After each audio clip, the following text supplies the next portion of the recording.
Welcome to Shikshaism. Today we'll discuss resonance in a competitive exam shorts session. कुछ sessions हमने discuss करे for competitive exams from GOC general principle of organic chemistry, जिसमें electronic displacement में आज हम discuss करने जा रहे हैं resonance. Resonance as one of the electronic displacement, it's a permanent electronic displacement, it's a permanent effect. Inductive effect की तरह रेजोनेंस में भी इलेक्ट्रॉन का जो है वो परमानेंट डिस्प्लेसमेंट होता है. रेजोनेंस किसको कहते हैं? समटाइम्स कुछ ऑर्गेनिक कंपाउंड के सारे प्रॉपर्टीज एक सिंगल स्ट्रक्चर से एक्सप्लेन करना डिफिकल्ट हो जाता है. All the properties of a given organic compound can not be explain through a single structure.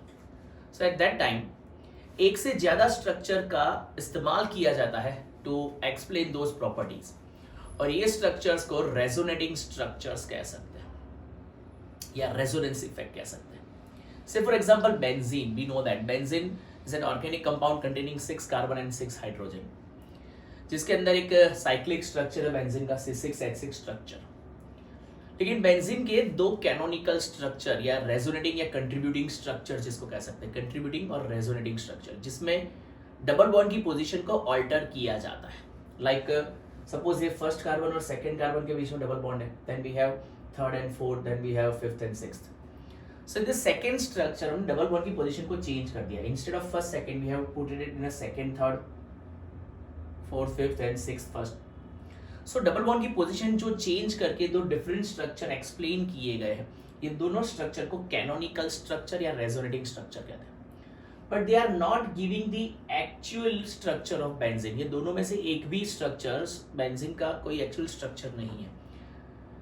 Benzene का जो स्ट्रक्चर है ये दोनों के इंटरमीडिएट में कहीं फॉल करता है, in between this two structure, और इसीलिए इनका एक हाइब्रिड स्ट्रक्चर नीचे बनाया गया है, जिसमें ये पाई इलेक्ट्रॉन्स के क्लाउड को एक रिंग की तरह शो किया गया है. ये पाई इलेक्ट्रॉन का क्लाउड है, डबल बॉन्ड में जो पाई इलेक्ट्रॉन्स है, इनके क्लाउड को इंस्टेड ऑफ पोजीशन एक रिंग की तरह शो कर दिया गया है, जो बेंजीन के रेजोनेटिंग स्ट्रक्चर या फाइनल रेजोनेटिंग स्ट्रक्चर को इंडिकेट करता है. ये उसके कैनोनिकल या कंट्रीब्यूटिंग स्ट्रक्चर है. बेंजीन के स्ट्रक्चर को एक्सप्लेन करने के लिए बॉन्ड लेंथ का इस्तेमाल किया गया था. आपको याद होगा तो कि एक्चुअल जो कार्बन कार्बन सिंगल बॉन्ड की जो बॉन्ड लेंथ होती है वो 154 पिकोमीटर होती है, and the bond length of carbon carbon double bond is 128 picometre. लेकिन बेंजीन के अंदर ये जो 154 या 128 पिकोमीटर के बजाय उसका इंटरमीडिएट बॉन्ड लेंथ डिसाइड किया गया है, जिसमें बेंजीन में हर एक कार्बन की जो बॉन्ड लेंथ है वो 139 picometre as an average consider किया गया है. ये 139 पिकोमीटर की जो बॉन्ड लेंथ है ये क्या इंडिकेट करती है कि बेंजीन के अंदर ऑल्टरनेटली सिंगल बॉन्ड या डबल बॉन्ड जो है उसको हम फिक्स तरीके से पोजीशन कर सकते नहीं है, और इसीलिए एक average bond length 139 picometre mention करी गई है फॉर बेंजीन स्ट्रक्चर. ये बेंजीन के रेजोनेटिंग स्ट्रक्चर है. ऐसे बहुत से कंपाउंड जो है वो different type of resonating structures produce करते हैं. आज हम रेजोनेंस, जिसका दूसरा नाम मेसोमेरिज्म भी है या मेसोमेरिक इफेक्ट है, उसको डिस्कस करेंगे, उसके एप्लीकेशन. इसके अलावा जो रेजोनेंस है वो गिवन कंपाउंड को स्टेबिलिटी प्रोवाइड करता है. Greater the number of resonating structure, greater is the stability for given compound. Keep in your mind, कोई भी गिवन स्पीसीज या कंपाउंड की स्टेबिलिटी जो है वो रेजोनेटिंग स्ट्रक्चर पर डिपेंड करती है. So greater the number of resonating structure, greater is the stability. जितने कैनोनिकल स्ट्रक्चर कंट्रीब्यूटिंग स्ट्रक्चर ज्यादा होंगे उतनी ही स्टेबिलिटी ज्यादा होगी. इसके अलावा ये जो रेजोनेटिंग स्ट्रक्चर्स है उसको फॉर्म करने के रूल्स, इसके अलावा हर एक रेजोनेटिंग स्ट्रक्चर का कितना कंट्रीब्यूशन है टुवर्ड्स द स्टेबलाइजेशन, उसके बारे में आज हम लेक्चर में डिटेल डिस्कशन लेने वाले हैं. सो यह है रेजोनेंस. रेजोनेंस इंडक्टिव इफेक्ट की तरह ही दो टाइप में क्लासिफाइड है, पॉजिटिव एंड नेगेटिव, मतलब जिसको प्लस आर या माइनस आर या मेसोमेरिज्म के फॉर्म में अगर इसको रिप्रेजेंट करें तो प्लस एम या माइनस एम को फॉर्म पे रिप्रेजेंट किया जा सकता है. लेकिन हम पहले डिस्कस करने वाले rules regarding the resonating structure. जब मैं कोई भी रेजोनेटिंग स्ट्रक्चर फॉर्म करूंगा तो मुझे कुछ सर्टेन रूल्स को फॉलो करना होगा to draw the resonating structure of a given compound. ये कुछ 5 रूल हमारे सामने है for a resonating structure. Rules for the formation of resonating structure. Number 1, the position of atom in a molecule should not be the change, should not change. जो भी molecules form करेंगे, ये molecules के अंदर position जो है ना atom की, उसको चेंज नहीं करना है। एक एग्जांपल, नीचे देखो मैंने 2 रेजोनेटिंग स्ट्रक्चर्स बनाए, 4 कार्बन की चेन है, 4 कार्बन की चेन है, मैंने खाली डबल बॉन्ड को शिफ्ट किया है, position of double bond gets shifted, और ये जो चार्ज है ना उसका शिफ्टिंग किया गया है। So this represents a resonating structure, और रेजोनेटिंग स्ट्रक्चर फॉर्म करने का पहला रूल है कि position of atoms in a molecule should not B change. Atoms की पोजीशन को चेंज नहीं करना है। Keep in your mind rule number 1 for writing the resonating structure. Number 2, every resonating structure must have same number of electrons. दोनों resonating structure में number of electrons अगर आप count करोगे ना, चाहे वो लोन पेयर या bond pair, total number of electrons they should be the same in both the structure. दोनों स्ट्रक्चर के अंदर लोन पेयर बॉन्ड पेयर का जो टोटल नंबर ऑफ इलेक्ट्रॉन्स है वो सेम होने चाहिए। I think 22 electrons will be there in each of the 2 structure. आप शांति से कैलकुलेट कर सकते। Then maximum 8 electrons in a valence shell for carbon, nitrogen, oxygen and fluorine. अगर कोई रेजोनेटिंग स्ट्रक्चर के अंदर कार्बन, नाइट्रोजन, ऑक्सीजन, फ्लोरीन मतलब group 2 sorry period 2 second period के ये एलिमेंट्स इन्वॉल्व है, तो सेकंड पीरियड एलिमेंट के लिए उनकी ऑक्टेट कंप्लीट होना जरूरी है, मतलब not more than 8 electron should be present in their valence shell. Reason ये है कि सेकंड पीरियड के मेंबर्स के पास एम्प्टी डी ऑर्बिटल्स नहीं है। आप जानते हो कि डी ऑर्बिटल की जो शुरुआत है, इंटरवेंशन है, it is from the third period.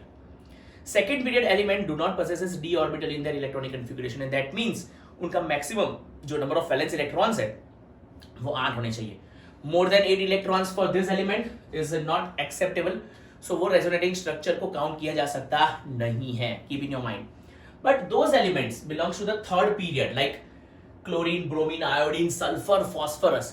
They can have more than 8 electrons in their valence shell because they have empty d orbitals. तो ये हमारा रूल नंबर 3 है कि जब भी कोई रेजोनेटिंग स्ट्रक्चर का फॉर्मेशन करोगे तो सेकंड पीरियड एलिमेंट अगर इन्वॉल्व होंगे like carbon, nitrogen, oxygen, fluorine, maximum 8 electrons, not more than this.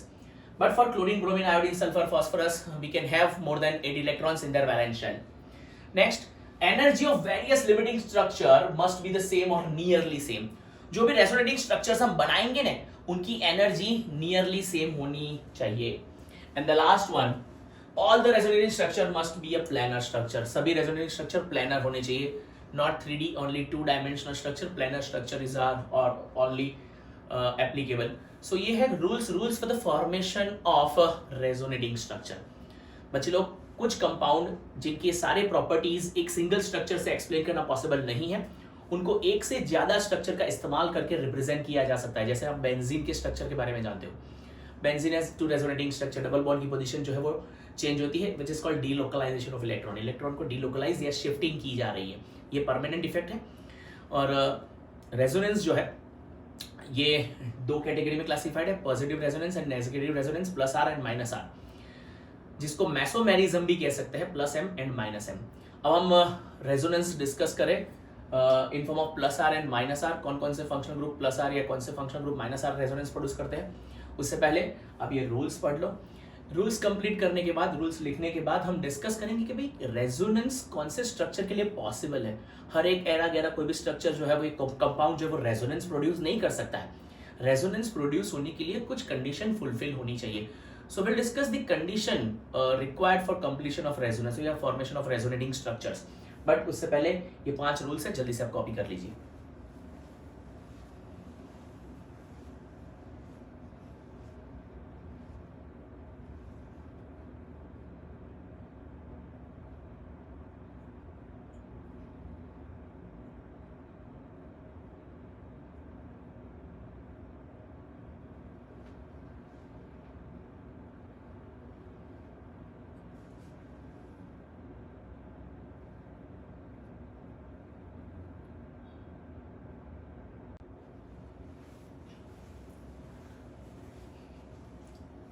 I think आप लोगों ने ये कॉपी कर लिया है बच्चे लोग, rules regarding writing the resonating structure.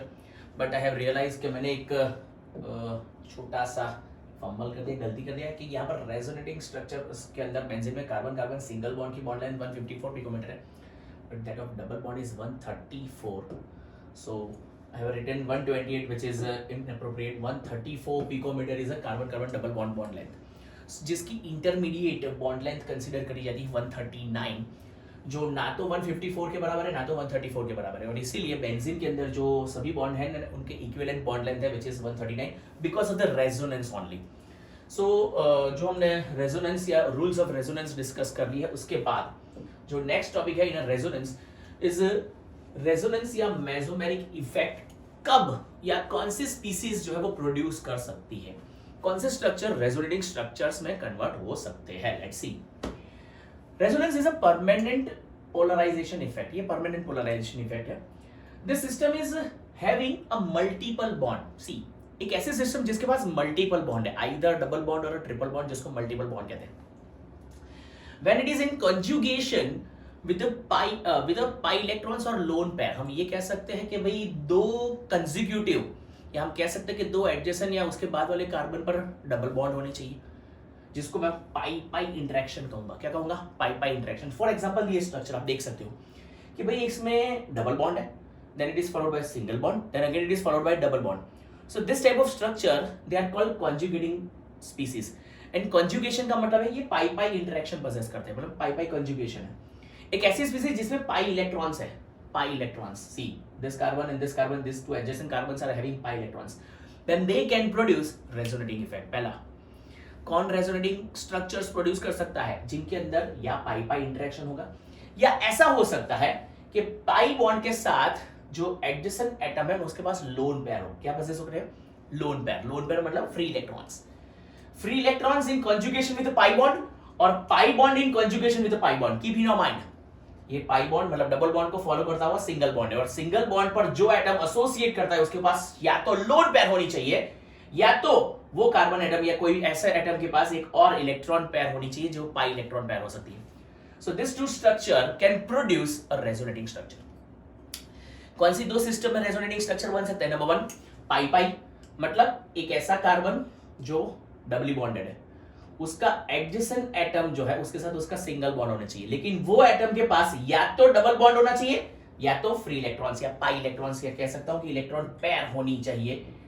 तो ये सिस्टम जो है ये प्रोड्यूस कर सकती है resonating structure. Resonance is a displacement of electron basically. See, यहां से ये इलेक्ट्रॉन जो है वो यहां शिफ्ट हो जाएंगे। सो ये double bond will change to single bond, ये single bond will change to double bond, and ये इलेक्ट्रॉन्स जो है वो यहां शिफ्ट हो जाएंगे। ये एरो जो है वो शिफ्टिंग ऑफ इलेक्ट्रॉन इंडिकेट करता है। Because of shifting of this electron pair over this carbon, it acquires a negative charge. What it acquires? A negative charge with a electron pair it has. So यहां पर ये दोनों एक दूसरे के resonating structure है। ये 1,3 ब्यूटाडाइन का स्ट्रक्चर है। ब्यूटेन 1 2 3 4 कार्बन है जिसमें 2 डबल बॉन्ड है। सो इट इज 1,3 ब्यूटाडाइन और ये उसके दो रेजोनेटिंग स्ट्रक्चर्स। यहां पर एक और स्पीसीज दी गई है जिसमें lone pair associated with pi electrons है, जिसको मैं कहूंगा n pi conjugation. What it is? N pi conjugation, and here it is known as pi pi conjugation. So we have two different systems which can produce resonating structure. Either it must have pi pi conjugation or it must having n pi conjugation. Then and then only it can produce a resonating structure. तो ये दोनों system resonating structure produce कर सकती है. जिसके पास resonating structure capacity है, जो resonating structure produce करते हैं वो ज्यादा स्टेबल होते हैं. Keep in your mind, greater the number of resonating structure greater is the stability. यहाँ पर भी देख सकते हो इलेक्ट्रॉन्स जो है वो यहाँ से यहाँ शिफ्ट हो जाएंगे, which makes this single bond double bond, and this electron shifted to this carbon will produce a negative charge on this carbon. ये कार्बन के ऊपर कौन सा चार्ज आ जाएगा? नेगेटिव. और ये जो कार्बन है जिसने इलेक्ट्रॉन शिफ्ट कर दिया उसके ऊपर पॉजिटिव चार्ज आ जाएगा. सो ये जो है, ये जो सिस्टम कॉन्जुगेट सिस्टम क्रिएट हो रही है, इसको रेजोनेंस कह सकते हैं. रेजोनेंस. सो रेजोनेंस के लिए ये कंडीशन फुलफिल होना चाहिए कि भाई जो स्ट्रक्चर या तो पाई पाई इंटरेक्शन पोजेस करता है, या पाई पाई कंजुगेशन में कह सकता हूँ, या तो फिर जिसके पास एन पाई कंजुगेशन है जहां पर पाई इलेक्ट्रॉन को एडजेसेंटली लोन पेयर के साथ एसोसिएट करना होगा, तो ये सिस्टम्स जो है दे कैन प्रोड्यूस रेजोनेंस और mesomerism. Now we have two different type of mesomerism और two different type of resonance, plus R and minus R, या तो फिर plus E sorry M and minus M, जिसको mesomerism कहते हैं. Let's see the type of resonance या mesomeric effect. Mesomeric effect को मैं एम से डिनोट करूंगा, तो प्लस एम या प्लस आर रेजोनेंस के लिए, एंड माइनस एम या minus are for negative resonance. अच्छा, पॉजिटिव रेजोनेंस कब प्रोड्यूस होगा?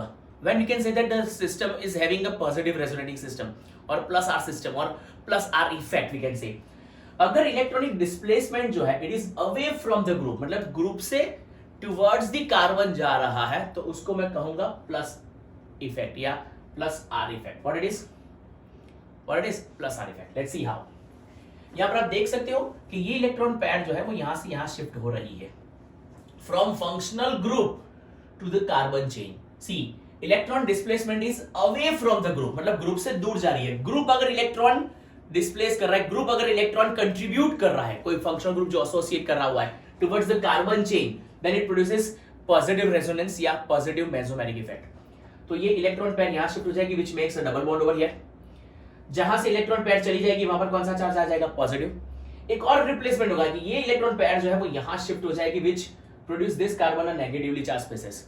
तो इलेक्ट्रॉनिक डिस्प्लेसमेंट हो रहा है, आप देख सकते हो. Double bond will change to single bond, the single bond change to the double bond, और जो लोन पेयर थी वो शिफ्ट होने की वजह से यहाँ पे पॉजिटिव चार्ज और इसके ऊपर नेगेटिव चार्ज प्रोड्यूस होगा. सो ये दोनों स्ट्रक्चर एक दूसरे के रेजोनेटिंग स्ट्रक्चर्स हैं.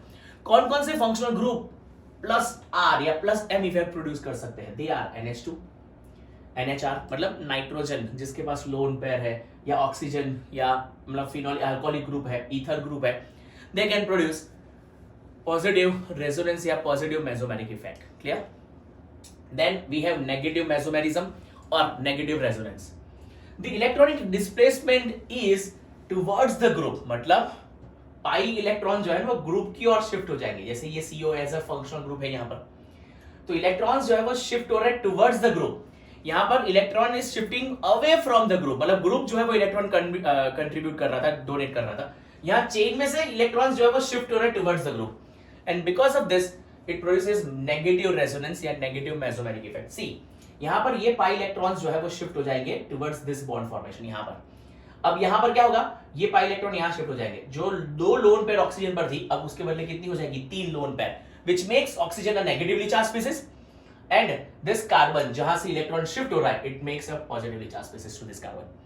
तो ये जो है वो दोनों रेजोनेटिंग स्ट्रक्चर है. कौन कौन से फंक्शनल ग्रुप नेगेटिव रेजोनेंस या नेगेटिव मेसोमेरिक इफेक्ट प्रोड्यूस कर सकते हैं? They are NO2, ketonic group, cyanide group, COOH, this is called ketonic group, or carboxylic acid group if we are having OH over here.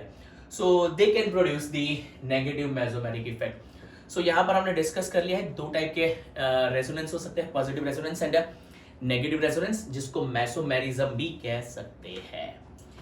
Next जो हमारे पास topic है which is contribution towards stability.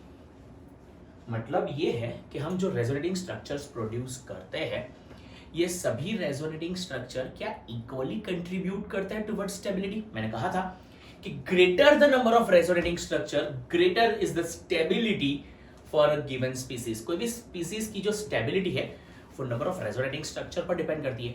Greater the number of resonating structure, greater is the stability. Agree. लेकिन क्या ये सभी resonating structure, जिनको हम canonical structures भी कहते हैं, well they contribute equally towards the stability? Let's see. Contributions towards stability, we have certain rules, certain points that indicates the different contribution towards the stability for the different canonical structure. Let's see. A neutral form is more stable than dipolar form. कोई भी structure में जो neutral form होगा, it is more stable then dipolar form, और जो ज्यादा stable होता है वो ज्यादा कंट्रीब्यूट करता है towards stability. Keeping your mind. For example, अगर मैं कहूं कि मेरे पास 1 2 3 रेजोनेटिंग स्ट्रक्चर है for one three butadiene. See this is one three butadiene. 1 2 3 4 carbon की चेन है. ये 1,3-ब्यूटाडाइन है जिसमें इलेक्ट्रॉनिक डिस्प्लेसमेंट हो रहा है, मतलब रेजोनेंस है. देख सकते हो आप पाई इलेक्ट्रॉन का कंजुगेशन देख रहे हो. अग्रीड? पाई पाई इंटरेक्ट, मतलब पाई पाई कंजुगेशन सिस्टम है. मैंने कहा था कि रेजोनेंस प्रोड्यूस होने के लिए या तो पाई पाई होना चाहिए, या तो फिर loan pair associated with pi bonding, मतलब n पाई या पाई पाई. ये पाई पाई का इंटरेक्शन है. अच्छा, पाई पाई दे विल प्रोड्यूस रेजोनेंस. अच्छा, रेजोनेंस में क्या होता है? Electronic displacement. Agreed? Electronic displacement में यहाँ पे शो कर रहा हूँ. कैसे भाई? देखो, ये कार्बन है ना, इसने इलेक्ट्रॉन यहाँ शिफ्ट कर दिया. बिकॉज ऑफ दिस ये कार्बन के ऊपर, सॉरी उल्टा है, यहां पर सपोज करो कि ये जो पाई इलेक्ट्रॉन है ना, ये शिफ्ट हो रहा है टुवर्ड्स दिस कार्बन. ये पाई इलेक्ट्रॉन यहां शिफ्ट हो गया. अब ये कार्बन के ऊपर कौन सा चार्ज आ जाएगा? नेगेटिव. और जिसने इलेक्ट्रॉन डोनेट कर दिया, it will acquire positive charge. तो ये पाई इलेक्ट्रॉन का डिस्प्लेसमेंट है, तो displacement of pi electron is called resonance basically. तो ये रेजोनेटिंग स्ट्रक्चर है, अग्रीड, मान लिया ये रेजोनेटिंग स्ट्रक्चर है। क्या कोई और पॉसिबिलिटी है? यस है, वी हैव एक और पॉसिबिलिटी भी है। क्या पॉसिबिलिटी है कि भाई सपोज करो कि यहां से ये भाई जो है ना, ये अपना इलेक्ट्रॉन यहां शिफ्ट कर रहा है टुवर्ड्स दिस, और ये कार्बन अपने इलेक्ट्रॉन को वहां शिफ्ट कर रहा है। सो यहां से जो इलेक्ट्रॉन, मतलब ये कार्बन से जो इलेक्ट्रॉन शिफ्ट हुए वो यहाँ डबल बॉन्ड बना देंगे या, और ये इलेक्ट्रॉन जो शिफ्ट हुए वो ये कार्बन के ऊपर कौन सा चार्ज ले आएगी? Negative. So this is another resonating structure, एक और रेजोनेटिंग स्ट्रक्चर है। मतलब ये हमारे 3 पॉसिबल रेजोनेटिंग स्ट्रक्चर है फॉर 1,3-ब्यूटाडाइन। अच्छा, ये तीन स्ट्रक्चर रेजोनेटिंग या इनको कैनोनिकल या कंट्रीब्यूटिंग स्ट्रक्चर्स कहते हैं।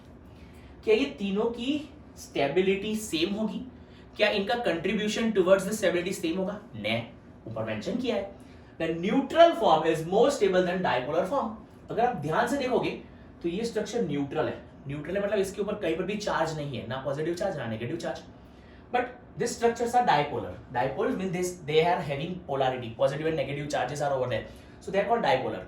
So compared to dipolar, the neutral one is more stable and it also contributes more towards the stability। तो मैं कहूँ अगर ये 3 स्ट्रक्चर आपको ऑप्शन में दिए और बोला जाए कि भाई इसमें से सबसे ज्यादा स्टेबल स्ट्रक्चर कौन है ब्यूटाडाइन का, 1,3-ब्यूटाडाइन, I said this one because it is non-polar and non-polar or neutral form is more stable than dipolar form। Clear? First point. Number 2, the structure is having maximum number of covalent bond is more stable। जो structure में maximum number of covalent bond आप देखोगे वो सबसे ज्यादा stable होगा। But obvious है जो न्यूट्रल होगा उसके पास कोवेलेंट बॉन्ड सबसे ज्यादा होंगे। Greater the number of covalent bond in a structure, greater is the stability. जो ज्यादा स्टेबल होगा उतना ही कंट्रीब्यूशन करेगा टुवर्ड्स द स्टेबिलिटी। तो 2 पॉइंट्स क्लियर है डिफरेंट कैनोनिकल स्ट्रक्चर के स्टेबिलिटीज में। पहला, neutral form is more stable then the dipolar form. Number 2, the structure having maximum number of covalent bond is more stable। Number 3, the charge separation increases, stability decreases। अगर dipolar substance में charge separation increase होगा, stability decrease होगी। इसके लिए मैं ये 2 comparison देता हूं with this one and this one। मुझे ये बताओ कि ये दोनों में से ज्यादा स्टेबल कौन और क्यों?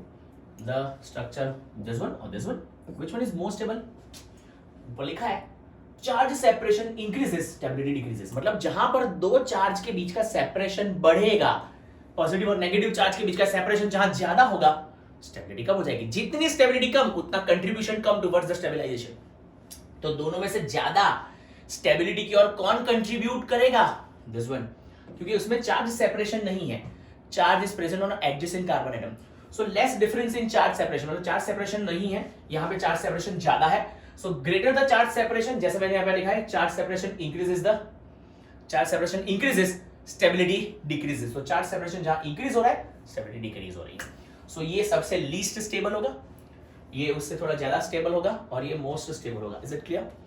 The last point, the structure having negative charge on most electronegative atom and positive charge on most electropositive atom is most stable। अब ध्यान देना, ये स्पीसीज मैंने ली है। यहां पर आप जानते हो कि क्लोरीन के ऊपर लोन पेयर होती है। सो ये कौन सा कॉन्जुगेशन है? This is called an pi conjugation. यहाँ पे 2 एडजेसेंट पाई बॉन्ड नहीं है, एक पाई बॉन्ड है लेकिन उसके साथ जो एडजेसेंट एटम था उसके ऊपर एक लोन पेयर है। So this is called an pi conjugation. ये एन पाई कॉन्जुगेशन सिस्टम है और ये एन पाई कॉन्जुगेटिंग सिस्टम हमको रेजोनेंस प्रोवाइड करके देगा। अच्छा, मेन बात ये थी the structure is having negative charge on most electronegative atom and positive charge on most electropositive atom is more stable। यहां पर आप देख सकते हो कि 2 रेजोनेटिंग स्ट्रक्चर दिए हैं। यहां पर जो नेगेटिव एलिमेंट है इट एक्वायर्स पॉजिटिव चार्ज, और जो कार्बन बेचारा पॉजिटिव है compare to chlorine, it acquires negative charge. So opposite हो गया है, जो मोर इलेक्ट्रोनेगेटिव है उसके ऊपर नेगेटिव चार्ज होना चाहिए और जो इलेक्ट्रोपॉजिटिव एलिमेंट है उसके ऊपर पॉजिटिव चार्ज होना चाहिए। Then it contributes more, then it is providing more stability. तो मैं कहूंगा कि ये स्ट्रक्चर बेचारा लीस्ट स्टेबल है। भले ये रेजोनेंस प्रोड्यूसिंग स्ट्रक्चर है, रेजोनेंस बनता है, लेकिन टुवर्ड्स द स्टेबलाइजेशन इसका कंट्रीब्यूशन लीस्ट होगा। रीजन इज जो मोस्ट इलेक्ट्रोनेगेटिव एलिमेंट है इट पोजेसेस पॉजिटिव चार्ज, याद रख लो, जो भी रेजोनेटिंग स्ट्रक्चर में आप इलेक्ट्रोनेगेटिव एलिमेंट के ऊपर पॉजिटिव चार्ज देख रहे हो, उसका कंट्रीब्यूशन लीस्ट होगा towards stabilisation. It contributes least towards stabilization. It contributes least towards stabilization when a positive charge is present over most electronegative element on the chain. Is it clear? Next one. एक और मेरे पास explanation है for the contribution towards stability. यहाँ पर मैंने ketone बनाया हुआ है. कीटोन, ये कीटोनिक स्ट्रक्चर है, C डबल बॉन्ड O, जिसके साथ 2 अल्काइल ग्रुप है. आप जानते हो कि ये सबसे ज्यादा इंपॉर्टेंट है. वजह क्या है? क्योंकि ये न्यूट्रल स्पीसीज है और हमने देखा कि neutral species contributes most and it is most stable. तो अगर ये 3 रेजोनेटिंग स्ट्रक्चर मैंने कीटोन के लिए लिए है तो ये सबसे ज्यादा स्टेबल होगा. अगेन, ये दोनों में से ज्यादा स्टेबल कौन, या ये दोनों में से ज्यादा इंपॉर्टेंट कौन टुवर्ड्स द स्टेबिलिटी? आप देखोगे तो यहां पर ऑक्सीजन के ऊपर क्या है? नेगेटिव चार्ज, जबकि यहां पर ऑक्सीजन के ऊपर क्या है? Positive charge. अगर आप देखोगे, मैंने अभी एक स्टेटमेंट लिखा कि जो मोस्ट इलेक्ट्रोनेगेटिव एलिमेंट है उसके ऊपर नेगेटिव चार्ज होना चाहिए और इलेक्ट्रो पॉजिटिव के ऊपर पॉजिटिव. तो अगर ये दोनों की कंपैरिजन कर रहा हूं, ये दोनों की कंपैरिजन, तो दोनों में से ज्यादा स्टेबिलिटी कौन प्रोवाइड करेगा? This one, because negative element has negative charge, positive element is positive. But here उल्टा हो जा रहा है, नेगेटिव एलिमेंट के ऊपर पॉजिटिव चार्ज है, तो ये लीस्ट इंपॉर्टेंट है. लीस्ट इंपॉर्टेंट का मतलब ये है कि ये सबसे लीस्ट कंट्रीब्यूट करेगा टुवर्ड्स स्टेबलाइजेशन. लास्ट स्पीसीज मेरे पास एक है. एक पॉइंट हमने पढ़ा था कि जो एलिमेंट सेकेंड पीरियड को बिलोंग करते हैं, second period, nitrogen, carbon, oxygen, fluorine, उनके पास मैक्सिमम 8 इलेक्ट्रॉन होने चाहिए in their valence shell. If they are having greater than 8 electron in their valence shell, it is not possible for them because they belong to the second period and second period does not possesses d orbital. और इसीलिए अगर मैं ये 2 structure यहाँ पे mention करे हैं और एक पूछा जाए क्या ये रेजोनेंस पॉसिबल है, I will say no, it is not possible. ये रेजोनेटिंग स्ट्रक्चर पॉसिबल नहीं है. रीजन इज, यहाँ पर n नाइट्रोजन जो है ना, इसके कितने इलेक्ट्रॉन्स हुए जरा कैलकुलेट करें तो इनकी वैलेंस शेल में नंबर ऑफ इलेक्ट्रॉन्स कितने हुए? 2, 2 4, 2 6, 2 8, 2 10.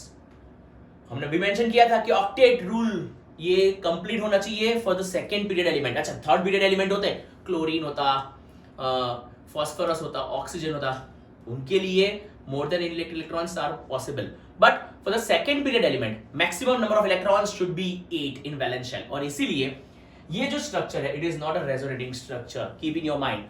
सो अगर आपको ये भी फंसा सकते हैं ऑब्जेक्टिव में कि भाई ये दोनों रेजोनेटिंग स्ट्रक्चर है, क्या ये सही है? No, we can say that this is not a resonating structure because nitrogen possesses 10 electrons which is not possible and that means it is not a correct resonating structure. तो बच्चे लोग, ये था रेजोनेंस या मेसोमेरिज्म और हम उसके डिफरेंट एप्लीकेशन पे डिस्कस कर लिए. अब इसके बेस पर कुछ एमसीक्यूज हो सकते हैं जिसको शायद हम लेटर पार्ट में डिस्कस करेंगे with the application of inductive effect, electromagnetic effect, hyperconjugation etcetera. लेकिन आज के लिए इतना काफ़ी है for resonance. Will meet again soon. Till then good bye.